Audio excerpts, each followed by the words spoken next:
अस्सलामुअलैकुम दोस्तों, बड़ी ही ज़रूरी गुफ्तगू आपसे करनी है कि इंसान के पास एक स्ट्रक्चर ऑफ लाइफ होता है।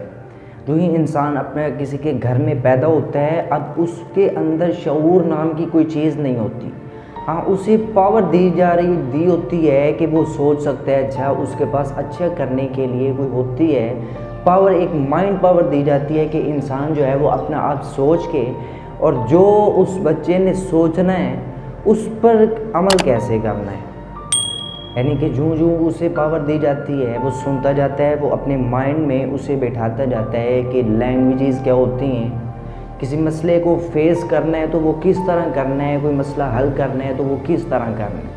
ये तमाम चीज़ें उसके अंदर बैठती जाती हैं। लेकिन एक वक्त ऐसा भी होता है जो वो अपने रास्ते से, जो अपने ट्रैक से वो डी ट्रैक हो जाता है और फिर उसको वो काम कर जाता है कि जो उसे नहीं करने चाहिए थे, जो उसकी लाइफ का हिस्सा ही नहीं है। और बाद में उसे पता चलता है कि जो मैं काम कर रहा था, जो मैं काम आज तक करता आया हूँ, वो मेरी मंजिल के लिए है ही नहीं थे। वो जो वे मैंने इख्तियार किया था वो बिल्कुल गलत था जी। आप डी ट्रैक हो चुके होते हैं। ये डी ट्रैक जो स्ट्रक्चर ऑफ लाइफ है ये उसी के अंदर है। लेकिन उस डी ट्रैकिंग को जो आपने ख़त्म करना है वो इसलिए कि बुनियादी असूल आपकी ज़िंदगी के अंदर कौन से हैं। हमें सिर्फ़ और सिर्फ ये पता है कि पैदा होने के बाद जब बच्चा 7 साल का हो जाए, 8 साल का, 10 साल का, तो उसे स्कूल के अंदर डालना है और साथ उससे काम भी कोई ना कोई करवाना है कि हमारा बच्चा अपनी पढ़ाई का ख़र्चा खुद उठाए ताकि उसे पता चले कि बोझ क्या होता है।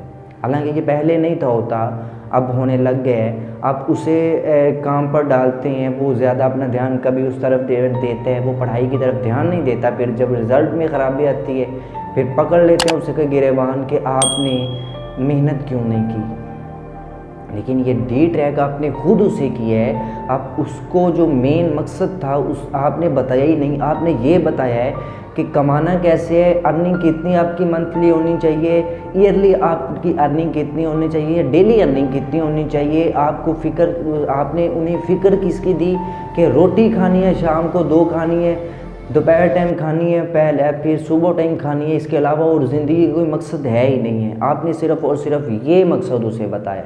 लेकिन मकसद जो बुनियादी चीज़ें हैं कि इंसान को अल्लाह ताला ने दुनिया पर भेजा किस लिए, इसलिए कि ताकि इंसान को आजमाया जा सके, इसलिए कि इंसान अल्लाह ताला की इबादत करे। वो बेसिक्स चीज़ें जो अल्लाह ताला ने कुरान करीम में फरमाई, जो आका सल्लल्लाहु अलैहि वसल्लम ने बताई हैं, वो हमें पता ही नहीं है कि ज़िंदगी का मकसद क्या है। ज़िंदगी तो मोमिन के लिए कैद खाना है और जो मुनाफिक है, जो काफिर है, जो मुशरिक है, उसके लिए जन्नत है। हम तो जन्नत समझते हैं इसे।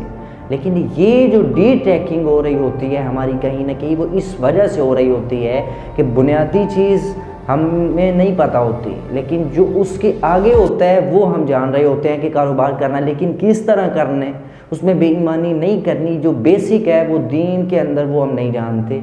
ये स्ट्रक्चर ऑफ लाइफ आपने बनाया हुआ है, लेकिन आपको ये बेसिक्स चीज़ें कि आपने तजारत करनी है तो किस तरह करनी है। कोई कारोबार आपने शॉप खोली है कपड़े की, तो कपड़ा बेचना है किस तरह है, उसके अंदर बेईमानी नहीं करनी। ये सारी बेसिक्स चीज़ें अल्लाह ताला फरमाते हैं कि रोज़ी का ज़िम्मा तो मेरे ज़िम्मे, मैं आपकी औलाद को भी देता हूँ, आपको भी मैं ये रोज़ी देता हूँ। लेकिन आप फिर उसी रोज़ी के टेंशन में जो आपके मुकद्दर में लिखी हुई है, वो जो बेसिक चीज़ है उसकी तरफ नहीं जा रहे होते। इंसान फिर जब एंड पे पहुंच जाता है उसे पता चलता है कि ये पोस्ट जो थी ये मेरे लिए है ही नहीं है। अगर ये मेरे लिए थी तो इसके लिए जो मेरे पास ज़रूरी चीज़ें थी वो है ही नहीं है।